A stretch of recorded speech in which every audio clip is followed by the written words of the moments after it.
حج کے 5 دن یہی اصل حج ہے، اور انہی ایام میں حج کے سارے ارکان کیے جاتے ہیں، جس کی وجہ سے حج بہت زیادہ سیکھ کر کرنا چاہیے اور سمجھ کر کرنا چاہیے۔ ہم آپ کے سامنے ایسا طریقہ ذکر کرتے ہیں جس کو سن کر آپ آسانی کے ساتھ حج کے ان ایام کی تیاری کر سکتے ہیں کہ آپ کو کون سے دن کون سا کام کرنا ہے، اور بہت ہی مختصر طریقے سے آپ کے سامنے یہ سارے اعمال پیش کیے جائیں گے، جس کی روشنی میں آپ سمجھ سکتے ہیں کہ مجھے کس طریقے سے تیاری کرنی ہے اور کہاں جا کر کس طرح عمل کرنا ہے، اور کون کون سی چیزیں ہیں جو اس دن میں ہمیں پوری کرنی ہے۔ البتہ تفصیلی آپ کے ساتھ سامنے بات آئے گی، لیکن آج صرف مختصر ہم ایک چارٹ کے طور پر سمجھ لیں کہ 8 ذی الحجہ کو ہمیں کیا کام کرنا ہے، 9 ذی الحجہ کو ہمیں کیا کرنا ہے، اور 10 کو، 11 کو اور 12 کو ہمیں کیا کرنا ہے۔ تو سب سے پہلے تو آپ یہ سمجھ لیں کہ ہم آپ کے سامنے حج تمتع کا طریقہ ذکر کرتے ہیں کہ جن لوگوں نے پہلے عمرہ کر لیا ہے، عمرہ کرنے کے بعد اپنا احرام کھول لیا ہے، اب حج کے لیے نئے سرے سے نیا احرام باندھیں گے۔ تو حج کے ایام 8 ذی الحجہ سے شروع ہوتے ہیں۔ آپ اس سے ایک دن پہلے یہ کام کر لیں کہ مینا میں ضرورت کا سامان لے جانے کے لیے اپنے بیگ کو تیار کر لیں، ایک لسٹ لے لیں جس میں حجامت کا سامان، غیر ضروری بالوں کی صفائی اور ناخن کاٹنے وغیرہ کے سلسلے میں جو جو چیزیں آپ کو ضروری ہو وہ لے لیں، چادر لے لیں، احرام کا ایک شرح کپڑا لے لیں۔ پھر اسی طرح جو ایام آپ کے اپنے کپڑے میں گزریں گے تو اس کے لیے آپ کو عطر وغیرہ، تیل وغیرہ اگر لگانے کی ضرورت ہو وہ لے لیں۔ عرفات میں جانے کے لیے ایک چھوٹا سا بیگ الگ سے آپ تیار کر لیں، اور اس کے اندر مزدلفہ میں رہنے کے لیے چادر یا ہلکی سی چٹائی کا انتظام کر لیں۔ تو یہ تیاری کر لینے کے بعد اب آپ کو احرام باندھنا ہے۔ احرام کی نیت سے غسل کر لیں، اگر غسل نہ ہو سکے تو صرف وضو کر لیں، یہ کافی ہے۔ یہ احرام کی نیت کا حصہ نہیں ہے، بلکہ ایسے ہی اگر ہم کر لیں گے تو ہمارے لیے یہ اچھا ہے۔ مرد ایک سفید چادر بطور تہبند باندھ لے گا اور دوسری چادر اوڑھ لے گا، اس طرح دونوں بازو ڈھانک دے گا، اور جوتے اتار کر ہوائی چپل 2 پٹے والی پہن لے گا۔ اگر اس وقت کنگھا کرنا ہو یا بدن پر عطر لگانا ہو تو لگا سکتا ہے، کیونکہ ابھی احرام کی پابندیاں شروع نہیں ہوئی ہے۔ عورتیں اپنے ہی کپڑوں میں احرام کی نیت کر لے گی۔ اگر آپ کی صبح مینا کو روانگی ہے تو بیچ رات میں احرام باندھنے کا کام کر لیں، لیکن آج کل معلم 7 ذی الحجہ کو مینا رات ہی میں روانہ کر دیتے ہیں۔ اگر آپ کو بھی 7 تاریخ کو مینا روانہ ہو تو اس مناسبت سے پہلے آپ یہ سارے کام کر سکتے ہیں۔ بہتر ہے کہ مرد احرام کی نیت کرنے کی غرض سے حرم شریف میں آئے، اور مکروہ وقت نہ ہو تو سر ڈھک کر حج کے احرام کی نیت سے 2 نفل پڑھے۔ لیکن آج کل آپ عزیزیہ میں رہیں گے، اور عزیزیہ سے چونکہ مینا قریب ہے اس لیے آپ یہیں پر 2 رکعت نماز پڑھ لیں اور سر ڈھک کر پڑھیں، کیونکہ ابھی آپ نے احرام کی پابندی کے اعتبار سے احرام کی نیت نہیں کی ہے۔ نفل آپ کو یہ 2 رکعت پڑھنی ہے، اس لیے باقاعدہ جماعت وغیرہ کی ضرورت نہیں، اپنے روم پر یا اپنے گھر پر ہی آپ پڑھ سکتے ہیں۔ پھر اسی طرح جب نماز سے فارغ ہو جائیں تو نیت کریں، اللہم انی ارید الحج فیسرہ لی وتقبلہ منی، اے اللہ میں آپ کی رضا کے لیے حج کا ارادہ کرتا ہوں، آپ اسے میرے لیے آسان فرما دیجئے اور قبول فرما لیجئے۔ اور جیسے ہی آپ نے نیت کی ویسے ہی زور آواز سے 3 مرتبہ لبیک اللہم لبیک لبیک لا شریک لک لبیک ان الحمد والنعمت لک والملک لا شریک لک، یہ 3 مرتبہ آپ کو کہنا ہے۔ عورتیں آہستہ کہیں گی، مرد زور کی آواز سے کہیں۔ اس کے بعد آپ درود شریف پڑھیں، پھر دعا مانگیں، اللہم انی اسألک رضاک والجنہ واعوذ بک من غضبک والنار، اے اللہ میں آپ سے آپ کی رضا اور جنت مانگتا ہوں، اور آپ کی ناراضگی اور جہنم سے آپ کی پناہ اور حفاظت میں آتا ہوں۔ اس کے بعد جو دعائیں آپ کو مانگنی ہو مانگ سکتے ہیں، ساتھ ہی رب کریم سے گڑ گڑا کر حج کے سارے ارکان کے صحیح طریقے سے ادا ہونے اور سہولت کے ساتھ ادا ہونے کی توفیق اور مدد مانگنا ہے، اور شرف قبولیت سے نوازا جائے اس کی دعا کرنی ہے۔ اب آپ نے احرام باندھ لیا، احرام کی نیت آپ کی مکمل ہو گئی، لہذا جیسے آپ نے تلبیہ پڑھا آپ احرام کی پابندیوں میں آ گئے۔ اب آپ کے لیے لباس، ڈھکے ہوئے جوتے، خوشبو اور دوسری ساری پابندیاں جو تفصیل کے ساتھ آپ کے سامنے آ چکی ہیں، ان سب کی پابندیوں میں آپ آ گئے۔ اگر آپ کو پابندیاں نہ سمجھ میں آئے تو آپ کسی عالم سے ضرور پوچھیں۔ اب آپ مینا میں آ گئے ہیں، اگر 7 تاریخ رات میں آ گئے ہیں تو ٹھیک ہے، اگر 7 تاریخ کو نہیں آئے تو 8 تاریخ کو آپ ظہر سے پہلے تک پہنچ جائیں گے، اور سارے معلمین کی طرف سے سارے حجاج کرام کو اسی انتظام کے ساتھ بھیجا جاتا ہے کہ آپ ظہر مینا میں پڑھیں گے۔ تو آج 8 ذی الحجہ ہے، اور 8 ذی الحجہ کو مینا میں آپ کو کیا کیا کام کرنا ہے وہ آپ کو غور سے سننا ہے، پھر اس پر عمل کرنا ہے۔ سب سے پہلے تو آپ یہ نیت کر لیں کہ حج کے جتنے بھی ایام ہوں گے ان سب میں ہم اپنے وقت میں جماعت کے ساتھ نماز ادا کریں گے۔ لہذا مینا میں جو آج کا پہلا دن ہے تو یہاں پر یعنی 8 ذی الحجہ کو ظہر، عصر، مغرب، عشاء اور 9 ذی الحجہ کی فجر، یہ 5 نمازیں مینا میں آپ کو ادا کرنا ہے، اور 8 اور 9 ان دونوں کی درمیانی رات یہ مینا میں قیام کرنا ہے۔ یہ قیام کرنا سنت ہے، اور یہ نمازیں حضور اکرم صلی اللہ تعالیٰ علیہ وسلم نے مینا ہی میں ادا کی۔ نمازوں کے علاوہ آج کے دن آپ کو کیا کرنا ہے؟ سب سے پہلی بات تو یہ ہے کہ آپ احرام کی پابندیوں میں ہیں، لہذا خوشبو والی چیز نہ کھائیں نہ استعمال کریں۔ پھر اسی طرح زیادہ سے زیادہ آپ کو تلبیہ پڑھنا ہے، ذکر و تلاوت، تسبیحات اور نفلی عبادت میں مشغول رہنا ہے، خوب دعائیں مانگنی ہیں، اور توبہ اور استغفار کرنا ہے، دوسروں کی خدمت کرنا ہے، ان کا احترام کرنا ہے، اور ناگوار باتوں پر صبر کرنا ہے۔ اسی طرح لڑائی جھگڑا غصہ بالکل نہیں کرنا ہے، نامحرموں کو بالکل نہیں دیکھنا ہے، دنیا کی باتیں ہرگز نہیں کرنا ہے، نہ کسی کی غیبت کرنی ہے، بلا ضرورت کسی کی چیز استعمال نہیں کرنی ہے، اور کہیں بھی کسی سے مسئلہ پوچھنا ہو تو یاد رکھیں آپ مستند عالم سے ہی مسئلہ پوچھیں، غیر عالم کی بات پر عمل کر کے اپنے حج کو خطرے میں نہ ڈالیں، اس بات کا خاص خیال رکھیں۔ اور انہی اعمال میں آپ کو یہ کام بھی کرنا ہے، کل یعنی 9 ذی الحجہ کے جو مناسک ہے اور حج کے جو اعمال ہے اور عرفات میں جو کرنے کا کام ہے ان کا مطالعہ کرنا ہے اور آپس میں مذاکرہ کرنا ہے۔ نیز یہ بات یاد رکھیں کہ درود شریف، اللہ کا ذکر اور تلاوت قرآن پاک کے ساتھ تلبیہ پڑھنا سب سے زیادہ افضل ہے، اس لیے زیادہ سے زیادہ آپ تلبیہ پڑھنے کا اہتمام کریں، ہمت کر کے تہجد بھی پڑھیں، اور اللہ تعالیٰ سے اگلے مراحل کے لیے آسانی کی توفیق مانگیں، اور خوب سے خوب دعا کا اہتمام کریں۔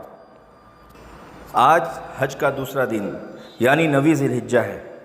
مینا میں اپنے کیمپ یا اپنے خیمے میں نماز فجر جماعت کے ساتھ ہمیں ادا کرنا ہے۔ سلام پھیرتے ہی مرد بلند آواز سے اور عورتیں آہستہ آہستہ ایک بار تکبیر تشریق ضرور پڑھیں، اللہ اکبر اللہ اکبر، لا الہ الا اللہ واللہ اکبر، اللہ اکبر وللہ الحمد، کیونکہ تکبیر تشریق کے ایام فجر سے شروع ہو گئے، اور ہمیں یہ اعمال جس طریقے سے اپنے مقام پر رہتے ہوئے کرنا تھا یہاں پر بھی ہمیں کرنا ہے۔ اس کے بعد ہو سکے تو تلبیہ بھی پڑھ لیں، لبیک اللہم لبیک، لبیک لا شریک لک لبیک، ان الحمد والنعمت لک والملک لا شریک لک۔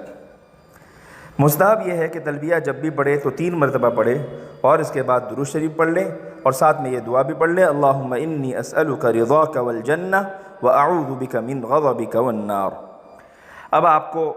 عرفات کے لیے روانہ ہونا ہے، اور عرفات کی روانگی کے لیے بس کا انتظام ہو یا پیدل جانے کا انتظام ہو یا جو معلم کی طرف سے کہا جائے اس پر ہمیں عمل کرنا ہے۔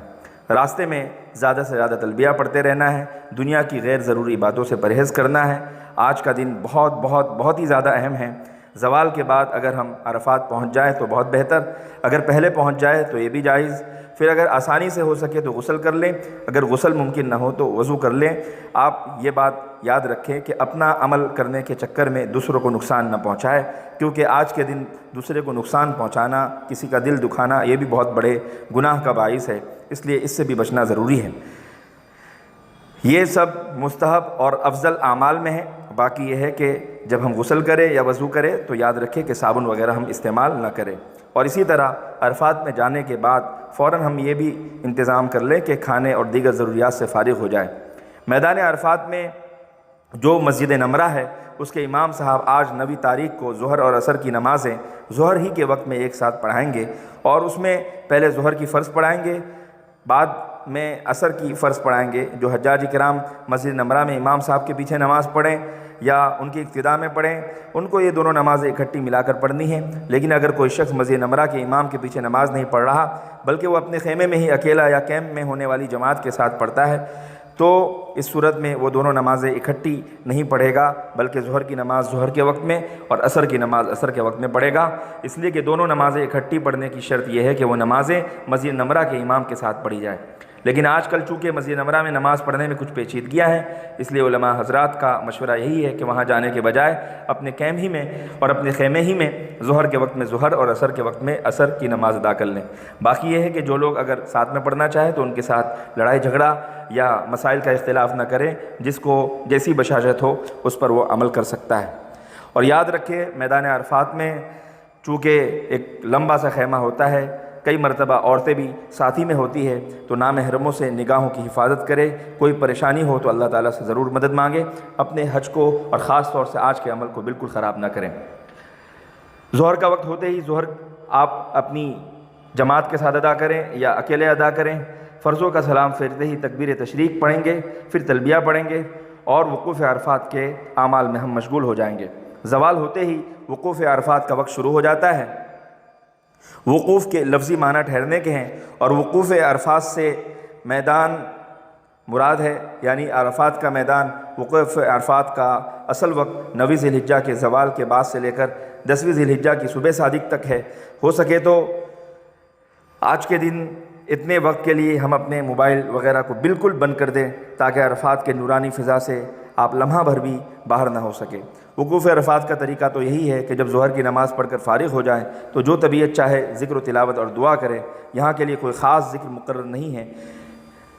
کوئی ایسا عمل نہیں ہے جس کے بغیر حج میں فرق آ جائے۔ تاہم افضل یہ ہے کہ قبلہ رخ کھڑے ہوں، وقوف کی نیت کرے اور دعا کے لیے ہاتھ پھیلائیں اور خشوع و خضوع کے ساتھ لبیک اللہم لبیک کہے، پھر خوب گڑ گڑا کر اپنی پچھلی زندگی سے توبہ کریں، معافی مانگیں اور اللہ تعالیٰ کو منانے کی کوشش کریں۔ اللہ تعالیٰ بڑا ستار ہے، بڑا غفور الرحیم ہے، اور اللہ تعالیٰ جب ہماری باتوں کو سن لے گا تو یقیناً ہماری زندگی کی کایا پلٹ جائے گی اور ہمارے معاملات درست سے درست ہوتے چلے جائیں گے۔ اور خاص طور سے یاد رکھیں کہ عرفات کے میدان میں شیطان بہت زیادہ بھٹکاتا ہے، جس کی وجہ سے ہر نیک عمل کرنے کی چاہ ہوتی ہے، لیکن یہاں پر وہی اعمال خاص طور سے کرے جس کا ثواب ہمارے لیے زیادہ ہے۔ امام بیہقی رحمۃ اللہ علیہ نے شعب الایمان میں حضرت جابر رضی اللہ تعالیٰ عنہ سے روایت کیا ہے کہ رسول اللہ صلی اللہ تعالیٰ علیہ وسلم نے فرمایا، جو مسلمان عرفہ کے دن زوال کے بعد میدان عرفات میں قبلہ رو ہو کر یہ پڑھے لا الہ الا اللہ وحدہ لا شریک لہ لہ الملک و لہ الحمد وہو علی کل شیء قدیر، یعنی چوتھا کلمہ 100 مرتبہ پڑھے، پھر اسی طرح قل هو اللہ احد بسم اللہ الرحمن الرحیم کے ساتھ پوری سورت 100 مرتبہ پڑھے، اور پھر اسی طرح تیسری بات اللہم صلی علی محمد وعلی آل محمد کما صلیت علی ابراہیم وعلی آل ابراہیم انک حمید مجید وعلینا معہم، اور اسی طرح آگے کا درود شریف کا حصہ۔ تو اگر کوئی بندہ یہ 3 عمل کر لے گا تو اللہ تعالیٰ فرشتوں سے فرمائے گا، اے میرے فرشتوں،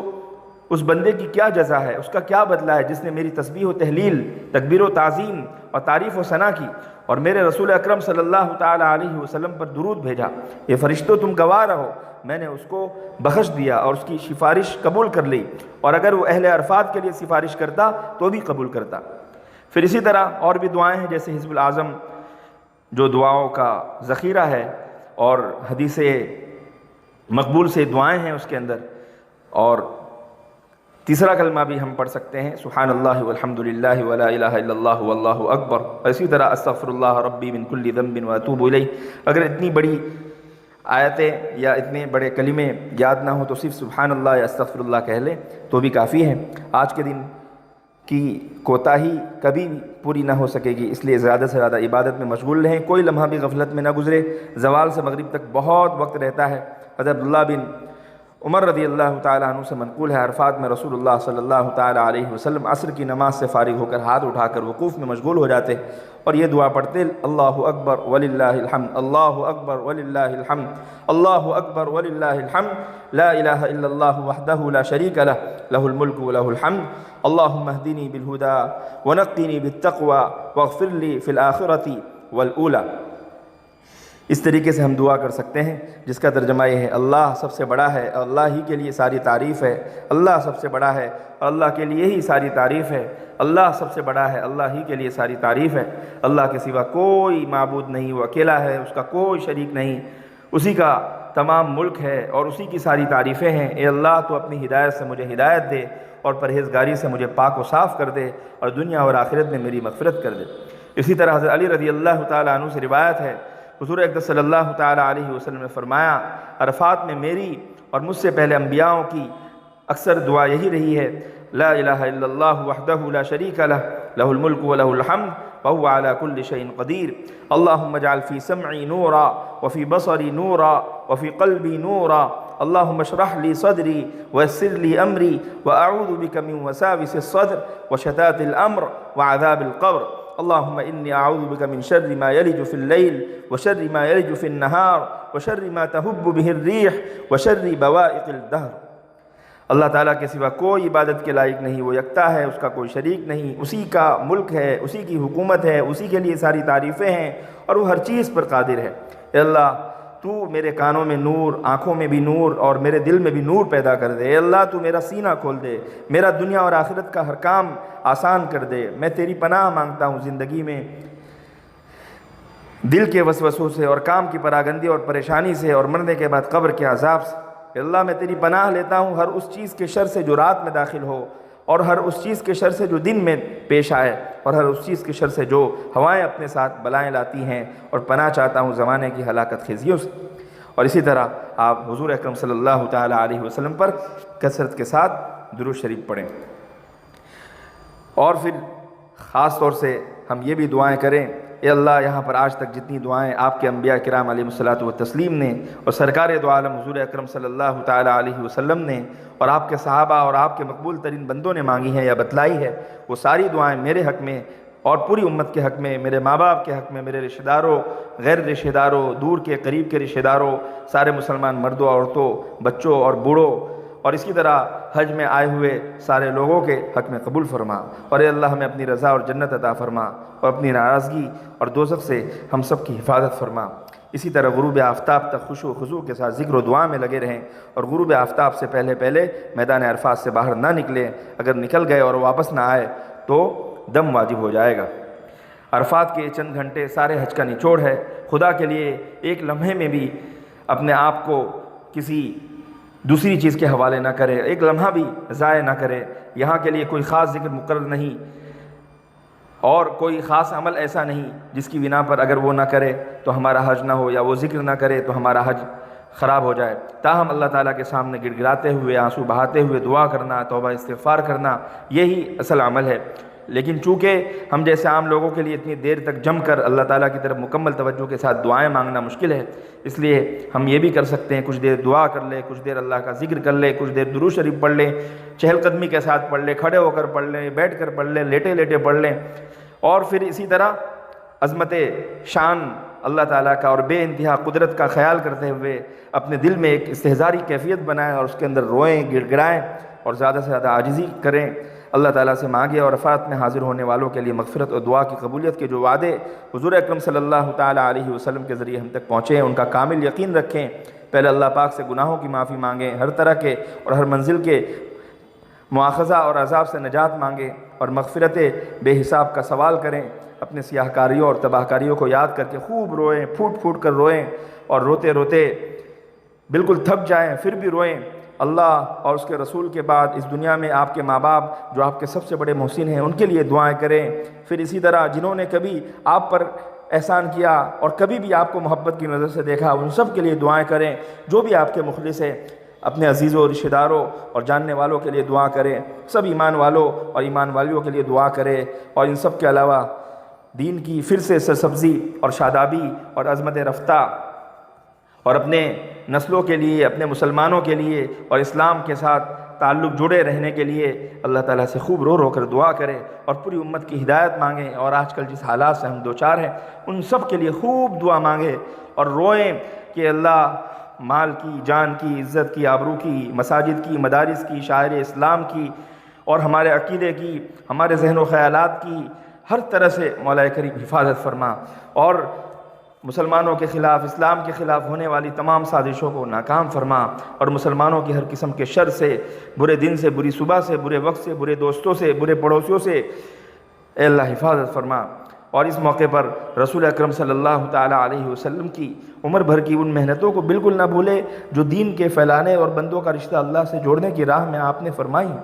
ہمارا ایمان، ہماری نماز، ہمارا حج، ہمارا ہر دینی عمل اسی محنت اور کوشش کا پھل ہے۔ اس لیے آپ صلی اللہ تعالیٰ علیہ وسلم کے لیے اور آپ کے اصحاب کے لیے اور ہر زمانے کے دین کے خادموں کے لیے اللہ تعالیٰ سے خوب رحمت بھری دعائیں مانگے، ان کے درجات کی بلندی کی دعا کرے اور دعا کرے اے اللہ ہم سب کو تمام خیر عطا فرما جو آپ کے پیارے نبی نے آپ سے مانگی ہے، اور ان تمام شرور و فتن سے پناہ ہمیں عطا فرما جن سے آپ کے نبی نے آپ کی پناہ مانگی ہے۔ اسی طرح جب عصر کا وقت ہو عصر کی نماز پڑھ لیں، سلام پھیرتے ہی پھر تکبیر تشریق کریں، پھر تلبیہ پڑھیں، اور نماز عصر کے بعد وقوف عرفات کے بقیہ لمحات کو ہرگز ضائع نہ ہونے دے۔ اللہ سے مانگنے میں جو بھی کمی رہ گئی ہو اس کو پورا کرنے کی کوشش کرے، تھک جائے پھر بھی مانگے، دماغ نہ لگے، ذہن ایک جگہ پر نہ ٹکے پھر بھی مانگے، خدا معلوم دوبارہ یہ موقع نصیب ہوگا یا نہیں۔ سورج ڈوبنے تک اس طرح دعائیں وغیرہ خوب کرتے رہے اور اس ناچیز کو بھی اپنی دعاؤں میں یاد رکھے۔ پھر آپ یہاں سے غروب آفتاب کے بعد بغیر مغرب کی نماز پڑھے مزدلفہ کے لیے روانہ ہوں گے اور راستے میں تلبیہ پڑھتے رہیں گے، لیکن خیال رہے کہ غروب آفتاب سے پہلے عرفات سے نکلنا جائز نہیں ورنہ دم واجب ہو جائے گا، اور اس کا خیال اکثر کیا ہی جاتا ہے، بلکہ دروازہ بند ہی رکھا جاتا ہے اور غروب آفتاب کے بعد ہی وہاں سے بسیں نکلتی ہیں۔ پھر اسی طرح اگر ہو سکے تو عرفات میں نکلتے نکلتے ہی یا یہ کہ مزدلفہ پہنچنے کے بعد، کیونکہ آپ کو مغرب کی نماز اور عشاء کی نماز عشاء کے وقت میں ساتھ میں پڑھنی ہے، اس لیے رات جتنی بھی دیر سے پہنچے آپ یہ کام مزدلفہ جا کر ہی کریں، راستے میں نہ کریں، اور جیسے ہی ہم پہنچ جائیں مزدلفہ پہنچ کر نماز مغرب اور نماز عشاء کا انتظام کرے، ضروریات سے فارغ ہو جائے، وضو کر لے، عشاء کی نماز کا وقت ہونے کے بعد ایک اذان اور ایک اقامت کے ساتھ مغرب اور عشاء کی نمازیں ملا کر اس طرح پڑھیں کہ پہلے مغرب کے فرض ادا کریں، سلام پھیر کر تکبیر تشریق پڑھیں، پھر تلبیہ پڑھیں، پھر نماز عشاء فرض پڑھیں اور تکبیر تشریق پڑھیں، پھر تلبیہ پڑھیں، دونوں فرض باجماعت پڑھنے کا اہتمام کریں، پھر مغرب کی سنتیں پڑھیں، پھر عشاء کی سنتیں پڑھیں اور پھر بعد میں وتر پڑھیں۔ مزدلفے کی رات انتہائی قیمتی رات ہے، حاجیوں کے لیے شب قدر سے زیادہ افضل رات ہے، اس کا ایک لمحہ بھی غفلت میں نہ گزرے اور دل اور زبان کو برابر اللہ کے ذکر اور دعا میں مصروف رکھے، فجر تک اسی طرح کرتے رہیں اور وقفے وقفے سے تلبیہ پڑھتے رہیں۔ یہاں پر آپ کو یہ کام کرنا ہے کہ کنکریاں جمع کرنی ہیں، کنکریاں اگرچہ کہیں اور سے بھی اٹھانا جائز ہے لیکن مزدلفہ سے ساتھ ساتھ کنکریاں چن لینا یہ زیادہ مستحب ہے، اس لیے مزدلفہ کے اعمال سے فارغ ہونے کے بعد یا پہلے جب آپ کو جیسی سہولت ہو، کھانے اور دیگر ضروریات سے اگر فارغ ہو چکے ہوں، نماز وغیرہ سے فارغ ہو چکے ہوں، چنے کی سائز کے برابر 70 کنکریاں چن کر اپنے ساتھ تھیلی میں رکھ لے، آج کل ٹور والے تھیلی دیتے ہیں یا اپنے پاس رکھ لے۔ پھر اس کے بعد آپ یہاں کے اوقات کو خوب توبہ استغفار میں، اللہ تعالیٰ سے مانگنے میں اور تلبیہ پڑھنے میں گزارے، اگر ہو سکے تو اس نیت سے کچھ دیر آرام بھی کر لے کہ آنے والے کل کے لیے تازہ دم ہو جائیں، ہمت ہو تو تہجد پڑھ لیں، اس کے بعد خوب رو رو کر دعا کرے اور مانگنے میں کچھ کمی نہ کریں، جو بھی دل میں جائز آرزو آئے مانگے، اور جس زبان میں جس انداز میں اللہ تعالیٰ سے ہم مانگ سکتے ہیں مانگے، اس یقین کے ساتھ مانگے کہ میرا رب مجھے دیکھ رہا ہے اور میری بخشش کی آوازوں کو سن رہا ہے، اور ایسے مقبول ترین وقت کے لیے اس نے مجھے قبول فرمایا، یقیناً وہ مجھے نوازنا چاہتا ہے۔ اللہ تعالیٰ سے سب کے لیے دعا کریں، جتنا آپ دل لگا کر دعا کریں گے یقیناً آپ کی دعائیں ضرور سے ضرور قبول ہوگی۔ آج 10ویں ذی الحجہ یعنی حج کا تیسرا دن ہے۔ تیسرے دن کے اعمال کیا ہیں؟ سب سے پہلے تو آج آپ اپنی آنکھ کھولیں گے وہ مزدلفہ کی پرنور فضا کے اندر آپ صبح کریں گے، تو مزدلفہ میں صبح صادق ہونے پر اذان دے کر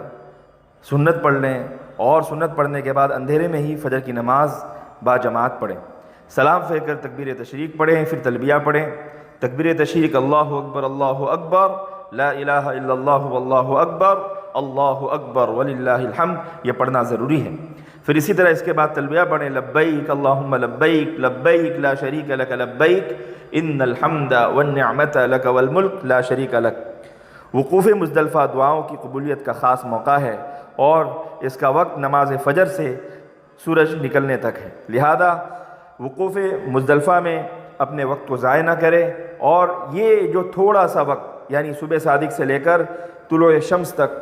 طلوع آفتاب تک، یہ ایک تھوڑا سا وقت ہے، تقریباً 1 گھنٹہ 1.5 گھنٹے کا، اس کے اندر خوب رو رو کر اللہ تعالیٰ کو منائیں اور نماز پڑھنے کے بعد خوب سے خوب اللہ تعالیٰ سے لو لگا کر دعا کریں۔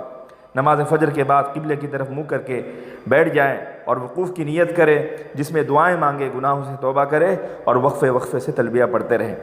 آج ویسے تو بقرعید کا دن ہے، یعنی عید الاضحیٰ ہے، سارے مسلمان اکناف عالم میں عید کی نماز ادا کریں گے، لیکن حاجیوں پر عید الاضحیٰ کی نماز نہیں ہے۔ اب جیسے ہی سورج نکلے گا، سورج نکلنے سے ذرا پہلے ہی مینا کے لیے روانہ ہو جائے۔ جب پہاڑیوں پر دھوپ پھیلنے لگے، سورج کی روشنی آنے لگے، تو اس وقت ہمیں مزدلفہ کو چھوڑنے کی تیاری کرنی ہے اور مینا کی طرف روانہ ہونا ہے اور راستے میں تلبیہ پڑھتے پڑھتے جانا ہے۔ اب جب ہم مینا پہنچیں گے، مزدلفہ سے مینا پہنچنا یہ بہت کٹھن مرحلہ ہوتا ہے، کیونکہ اکثر بس وغیرہ کا انتظام نہیں ہو پاتا۔ جو میٹرو ٹرین چلتی ہے وہ بھی سب کو اپنی سہولت کے اعتبار سے نہیں مل پاتی، اس لیے اکثر و بیشتر آدمی پیدل ہی چلتے ہیں۔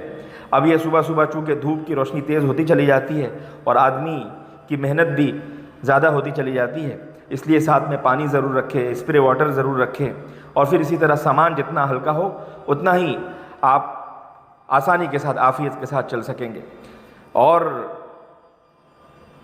اطراف میں جو چلنے کی لائن بنی ہوئی ہے، اس کے اطراف میں پانی کا نلکا بنا ہوا ہے، لیکن کبھی پانی رہتا ہے کبھی نہیں رہتا۔ اکثر و بیشتر تو الحمدللہ ٹھنڈے سے ٹھنڈے پانی کا انتظام ہوتا ہے، لیکن وہاں پر بھی حاجیوں کی بھیڑ رہتی ہے، اس لیے اپنے طور پر پہلے سے انتظام کر کے چلیں۔ اب ہم مینا پہنچ گئے۔ مینا پہنچنے کے بعد آپ اپنی تھکن کو دور کرنے کے لیے بہت ہی سہولت کے ساتھ آپ یہ سوچ لیں کہ مجھے پہلے کیا کرنا ہے، لہذا آپ مینا پہنچے، اپنے خیمے میں جائیں۔ اگر نہانے کی ضرورت ہو، تھکن کو دور کرنے کے لیے بدن پر پانی ڈالنے کی ضرورت ہو تو بالکل ڈالیں، اور اس کے بعد آپ آرام کر لیں۔ ظہر تک آپ آرام کریں، اور ظہر تک آرام کرنے کے بعد جب آپ کو طبیعت میں بشاشت ہو، سہولت ہو، پھر اٹھیں، ظہر کی نماز پڑھیں، ظہر کی نماز پڑھنے کے بعد کھانا وغیرہ کھائیں، پھر اور آرام کریں۔ پھر شام کے وقت میں اگر ہو سکے تو آپ رمی کرنے کے لیے جائیں۔ آج صرف بڑے شیطان یعنی جمرہ عقبہ پر کنکریاں مارنے کے لیے جانا ہے، صرف 7 کنکریاں مارنی ہیں، تاہم اپنے ساتھ احتیاطاً 2-4 کنکریاں زیادہ رکھ لیں، راستے میں تلبیہ پڑھتے رہیں۔ جان کے خطرے کے پیش نظر شام کو یا رات کو کنکریاں مارنا یہ زیادہ مناسب معلوم ہوتا ہے۔ جمرات پر جب آپ پہنچیں گے تو اس میں جو سب سے بڑا شیطان ہے جمرہ عقبہ، وہاں پر پہنچ کر اب ایک کنکری کو انگوٹھے اور شہادت کی انگلی سے پکڑے اور ہاتھ اونچا کرے اور بسم اللہ اللہ اکبر رغمن للشیطان ورضا للرحمن کہتے ہوئے جمرے پر کنکری مارے۔ اس طرح سے 7 کنکریاں مارنی ہیں۔ رمی کے بعد دعا کے لیے نہ ٹھہریں، بڑے شیطان کو کنکری مارنے کے بعد دعا کے لیے نہ ٹھہریں، یہ بات یاد رکھیں۔ پوری دعا مشکل لگے تو صرف بسم اللہ اللہ اکبر ہی پڑھ لیں، کافی ہے۔ کنکری جمرے کی جڑ میں مارے تاکہ وہ ستون کے گرد بنے ہوئے دائرے یا بنے ہوئے حوض کے اندر جا کر گرے، اچٹ کر یا زور سے لگ کر باہر نہ چلی آئے، ورنہ وہ مارنا نہیں سمجھا جائے گا۔ یاد رکھے جانے والا جو رستہ ہے وہ آنے والا راستہ نہیں ہے، اس لیے جس راستے سے آپ جائیں بہت ممکن ہے آپ دوسرے راستے سے آئیں گے، تو جانے میں ہو سکتا ہے آپ کو آسانی سے پہنچا دے، لیکن آنے میں شاید ہو سکتا ہے آپ کو دیر لگے، اس لیے اپنی زبان سے کوئی ایسی بات نہ نکالیں۔ آپ ابھی بھی حج کے ارکان کے اندر ہیں، ایسا نہیں ہے کہ آپ نے بڑے شیطان کو کنکری مارنے کے بعد حج کے ارکان پورے کر لیے، اس لیے بحفاظت شیطان کے بہکاوے میں اور لوگوں کے بول چال کے اندر نہ پھنسیں، بلکہ اپنے حج کو بچانے کی مکمل کوشش کریں۔ اب جیسے ہی آپ نے بڑے شیطان کو کنکری ماری، جو آپ حج کا تلبیہ بار بار لبیک اللہم لبیک لبیک اللہم لبیک لبیک لا شریک لک لبیک ان الحمد والنعمت لک والملک لا شریک لک والملک نہیں کہنا ہے۔ جیسے ہی آپ نے بڑے شیطان کو کنکری ماری، اب یہ تلبیہ پڑھنا بند کر دیں۔ یاد رکھیں اب حج کے باقی دنوں میں تلبیہ نہیں پڑھنا ہے۔ جہاں تک ہو سکے ہر وقت اللہ تعالیٰ کے ذکر سے اپنی زبان کو تر رکھیں۔ ایسا نہیں کہ تلبیہ نہیں پڑھنا تو دوسری چیز نہیں پڑھ سکتے، بلکہ دوسری چیزوں کی کثرت آپ کر دیں۔ اب جب آپ نے بڑے شیطان کو کنکری مار لی، اب آپ کو قربانی کرنا ہے۔ قربانی کرنے میں جن لوگوں سے آپ نے رابطہ کر کے یا جہاں آپ نے پیسے جمع کرائیں ان سے رابطہ کریں۔ رابطہ کرنے کے بعد اگر معلوم ہو جائے کہ ہاں ہماری قربانی ہو چکی ہے تو اب ہمیں حلق یا قصر کروانا ہے۔ امام ابو حنیفہ رحمۃ اللہ علیہ کے نزدیک بڑے شیطان کو کنکری مارنا، پھر قربانی کرنا، پھر حلق یا قصر کروانا، پھر اس کے بعد احرام کھولنا، یہ ترتیب ہے۔ اگر اس ترتیب کے خلاف کریں گے تو امام ابو حنیفہ رحمۃ اللہ علیہ کے نزدیک گناہ ہوگا اور مسئلہ ہو جائے گا، اس لیے بہتر یہی ہے کہ آپ اس ترتیب کی رعایت کریں۔ باقی دوسرے ائمہ کے نزدیک سنت ہے، لیکن آج کل کے زمانے میں اگر اس ترتیب میں کچھ الٹ پھیر اس لیے ہو جائے کہ بہت زیادہ بھیڑ تھی یا سمجھ میں نہیں آ رہا تھا تو گنجائش ضرور ہے، لیکن پھر بھی اس ترتیب میں کرنے سے یقیناً بہت ہی زیادہ راحت بھی رہے گی اور مسئلے کے اعتبار سے دلی اطمینان بھی رہے گا۔ اس لیے بڑے شیطان کو کنکری مارنے کے بعد آپ قربانی کا معلوم کریں۔ اگر آج قربانی نہ ہو سکے تو کل کرائیں، یعنی 11 کو نہ ہو سکے تو 12 کو کرائیں، کوئی حرج نہیں ہے۔ البتہ یہ ہے کہ جب تک آپ کی قربانی نہیں ہوگی، جب تک آپ حلق یا قصر نہیں کرائیں گے، اور جب تک حلق یا قصر نہیں کرائیں گے اس وقت تک آپ احرام ہی کی حالت میں رہیں گے۔ اس لیے جتنی جلدی قربانی ہو جائے اتنا آسان آپ کا ہوتا چلا جائے گا۔ لہذا بڑے شیطان کو کنکری مارنے کے بعد آپ کو قربانی کرنا ہے۔ قربانی اگر آج نہ ہو سکے تو 11 کو نہ ہو سکے تو 12 کو، دن میں یا رات میں جب سہولت ہو قربانی کر سکتے ہیں۔ یہ حج کی قربانی ہے اور یہ دم شکر کہلاتی ہے۔ حج تمتع کی وجہ سے یہ قربانی آپ پر واجب اور ضروری ہے۔ ہم چونکہ شروع میں بتلا چکے ہیں کہ آپ کے سامنے حج تمتع کا طریقہ بتلایا جا رہا ہے، اس لیے حج تمتع کے بارے میں ہم نے کہا، ورنہ حج قران کرنے والے پر بھی یہ قربانی ہے۔ البتہ حج افراد کرنے والے پر یہ قربانی واجب نہیں ہے، اگر کر لیں گے تو مستحب ہے، ثواب ضرور ملے گا۔ اب جب آپ کی قربانی ہو گئی تو حضرات سر منڈوائیں یا قصر کروائیں، یعنی پورے سر کے بال انگلی کے پورے تقریباً 1 انچ سے کچھ زیادہ کٹوائیں یا مکمل سر منڈوائیں، اور سر منڈاتے وقت احتیاط رکھیں کہ خوشبودار صابن یا شیمپو وغیرہ سر پر نہ لگائیں، کیونکہ ابھی بھی آپ احرام کی پابندی میں ہیں۔ البتہ عورتیں پوری چوٹی کے سرے پر سے خود یا کسی دوسری خاتون سے 1 پورے سے کچھ زیادہ بال کاٹ دیں۔ قربانی سے پہلے بال نہیں منڈوا سکتے، اس بات کا خاص خیال رکھیں۔ جب قربانی کا پتہ چلے تبھی آپ کو بال منڈوانا ہے۔ حلق یا قصر کی تفصیل آپ علماء سے بھی پوچھ سکتے ہیں۔ حضور اکرم صلی اللہ تعالیٰ علیہ وسلم نے حلق کرانے والوں پر رحمت کی دعائیں 3 مرتبہ بھیجی ہے اور قصر کرانے والے پر صرف 1 مرتبہ، اس لیے حلق کرانا ہی افضل سمجھے اور اس کو اپنی شان کے خلاف بالکل نہ مانے، کیونکہ حج اپنی انا کو، اپنی نفسانی خواہشات کو توڑنے کا ایک بہت بڑا ذریعہ ہے۔ کیونکہ ہم اتنی بڑی عبادت میں اللہ تعالیٰ کے سامنے جھک رہے ہیں تو ایک چھوٹی سی انا یا چھوٹی سی خواہش کو ہم قربان نہیں کر سکتے کیا؟ لہذا ہم بال کو قربان کر دیں اور اللہ تعالیٰ کے لیے ہم ٹکلے ہو جائیں، اللہ تعالیٰ کے لیے ہم حلق کروا لیں۔ چونکہ قربانی پھر حلق یا قصر کرنے کے بعد احرام سے فراغت ہو جاتی ہے اور میاں بیوی کے خاص تعلقات کے علاوہ احرام کی ساری پابندیاں ختم ہو جاتی ہیں۔ یاد رہے میاں بیوی کی جو پابندی ہے وہ بدستور باقی رہے گی تاکہ آپ طواف زیارت نہ کر لیں۔ طواف زیارت کے بعد یہ پابندی بھی ختم ہو جائے گی، اس لیے آپ کے احرام سے نکل جانے کے بعد یہ پابندی ضرور باقی رہے گی تاکہ آپ طواف زیارت نہ کر لیں۔ لہذا اب احرام کی ایک پابندی کے علاوہ ساری پابندیاں ختم ہو گئی، اس لیے آپ پر سلے ہوئے کپڑے پہننے، ناخن کاٹنے، بال کٹانے، خوشبو کا استعمال کرنے، خوشبودار صابن کا استعمال کرنے، سر اور چہرہ ڈھانپنے وغیرہ کی پابندیاں ختم ہو گئی۔ اب آپ نہا دھو کر سلے ہوئے کپڑے پہن سکتے ہیں۔ البتہ میاں بیوی کے خاص تعلقات پر پابندی ابھی بھی برقرار ہے، اس کو خاص طور پر یاد رکھیں۔ اب آج ہی کسی وقت یعنی عرفہ کے بعد سے طواف زیارت کا وقت شروع ہو جاتا ہے، لہذا آپ ہو سکے تو آج ہی کے دن رات میں بہت ہی عافیت کے ساتھ کچھ خاص وقت لے کر مکہ مکرمہ جائیں اور طواف زیارت کر لیں۔ طواف زیارت کا جو وقت ہے 10 ذی الحجہ سے 12 ذی الحجہ کے غروب آفتاب تک ہے۔ ایسے تو پوری زندگی ہے لیکن ان دنوں میں کرنا ہے، اگر ان دنوں سے تاخیر اگر کوئی آدمی کرتا ہے تو دم آ جاتا ہے۔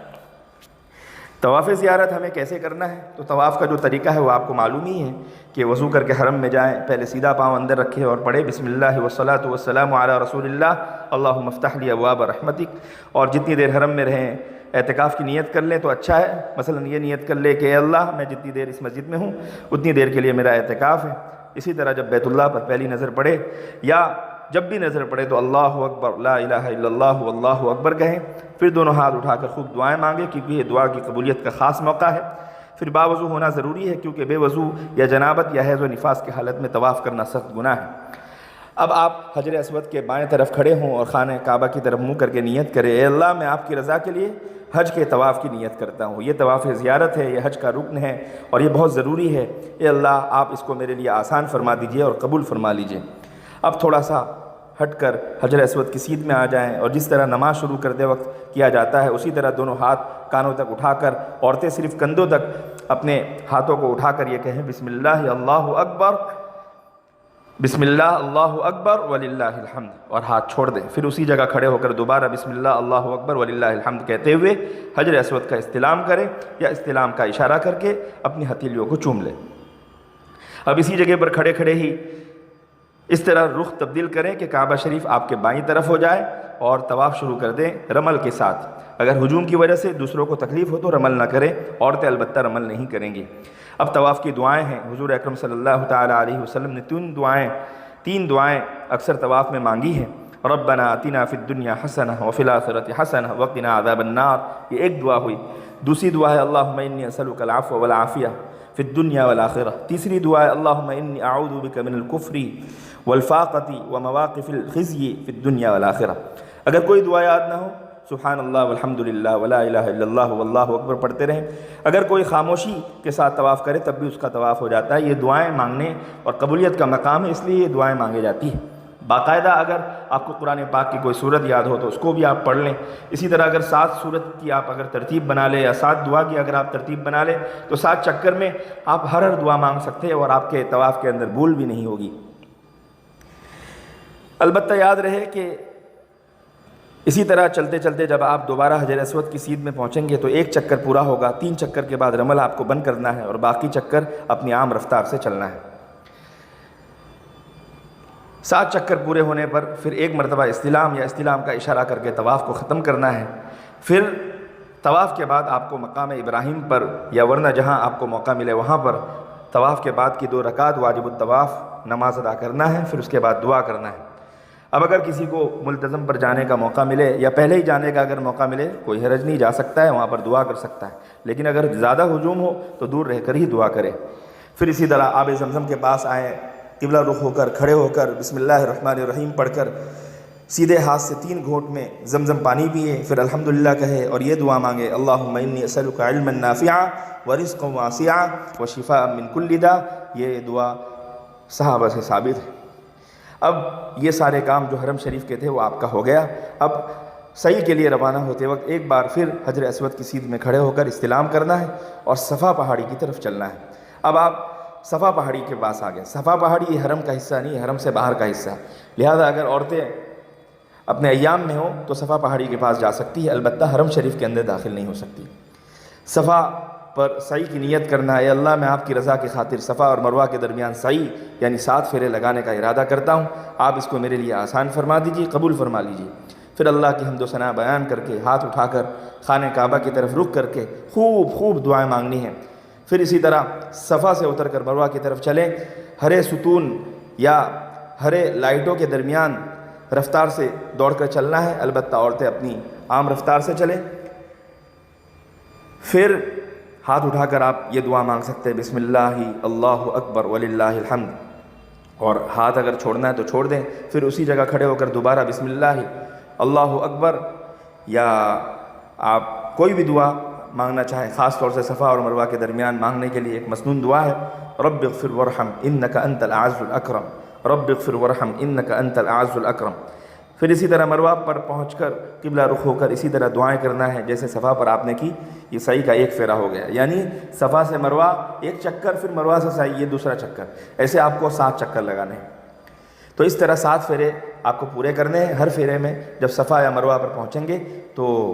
اسی طرح جس طرح آپ نے پہلی مرتبہ کیا تھا کہ ہاتھ اٹھا کر قبلہ رخ ہو کر آپ کو دعائیں مانگنا ہے۔ زیادہ بھیڑ ہو تو آپ ہلکی پھلکی دعا کر کے آگے بڑھ سکتے ہیں۔ 7واں پھیرا جیسے ہی مروہ پر آپ کا ختم ہوا، صحیح آپ کی پوری ہو گئی، آپ قبلہ رخ ہوں اور پھر اس کے بعد آپ دعا کریں اور اللہ تعالیٰ سے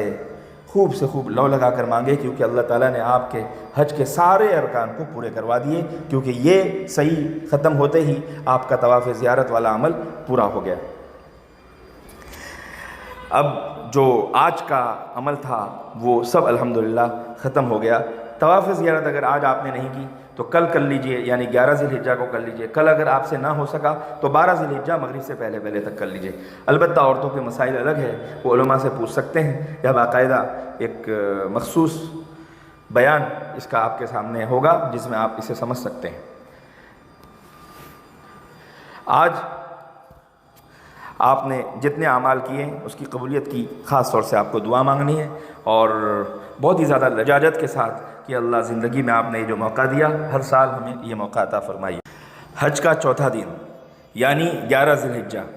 11 ذی الحجہ یہ حج کا چوتھا دن ہے۔ آج آپ کا قیام مینا میں ہے۔ فجر، ظہر، عصر، مغرب، عشاء یہ ساری نمازیں آپ کو یہیں پر ادا کرنی ہیں اور جماعت کے ساتھ ادا کرنی ہے، اور ہر نماز کے بعد آپ کو تکبیر تشریق بھی پڑھنا ہے۔ اللہ اکبر، اللہ اکبر، لا الہ الا اللہ واللہ اکبر، اللہ اکبر وللہ الحمد۔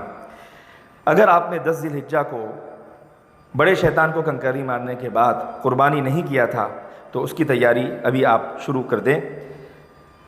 پھر اس کے بعد ہی آپ کو حلق یا قصر کرانا ہے، پھر اس کے بعد آپ کو طواف زیارت کرنا ہے۔ اگر طواف زیارت آپ نے کر لیا ہے تو ٹھیک ہے، بہت ہی اچھی بات ہے۔ اب یہاں پر یاد رکھے کہ بڑے شیطان کو جو کل آپ نے کنکری مارا تھا اس کا وقت صبح سے ہی شروع ہو گیا تھا، اس کا وقت صبح سے ہی شروع ہو گیا تھا، یعنی اگر آپ مزدلفہ سے آنے کے بعد آرام نہ کرتے ہوئے آپ اسی وقت اگر بڑے شیطان کو کنکری مارنے کے لیے چلے جاتے تو یہ آپ کا مارنا صحیح ہوتا۔ لہذا صبح صادق سے لے کر طلوع شمس سے لے کر کل ہو کر یعنی 11 ذی الحجہ کی صبح صادق تک بڑے شیطان کو کنکری مارنے کا وقت ہے۔ البتہ اس کے اندر افضل وقت اور درمیانہ وقت اور مکروہ وقت علماء نے لکھا ہے، لیکن آج کل جتنی بھیڑ رہتی ہے تو علماء نے یہ مسئلہ لکھا ہے کہ مکروہ کا وقت اور مکروہ کے مسائل ختم ہو گئے، لہذا ہر وقت میں آپ کسی بھی وقت جا کر مار سکتے ہیں۔ لیکن آج جو آپ کو کنکری مارنی ہے، یاد رکھیے 11 تاریخ کو جو کنکری مارنے کا وقت شروع ہوتا ہے وہ زوال کے بعد سے شروع ہوتا ہے۔ لہذا اگر کوئی بندہ فجر کے بعد سوچ کر کہ ابھی ٹھنڈی روشنی ہے اور ہلکی پھلکی دھوپ ہے، اس میں جا کر آ جاؤں، تو یہ اس کا مارنا نہ مارنے کے برابر ہے، دوبارہ سے اس کو جا کر کنکری مارنا پڑے گا۔ لہذا آج یعنی حج کے چوتھے دن میں 11 ذی الحجہ کو جو آپ کو تینوں جمرات کی رمی کرنی ہے، تینوں شیطانوں کو کنکری مارنا ہے، اس کا وقت زوال کے بعد سے شروع ہوتا ہے۔ تو سب سے پہلے یہاں پر جمرہ اولیٰ چھوٹے شیطان پر 7 کنکری مارنی ہے۔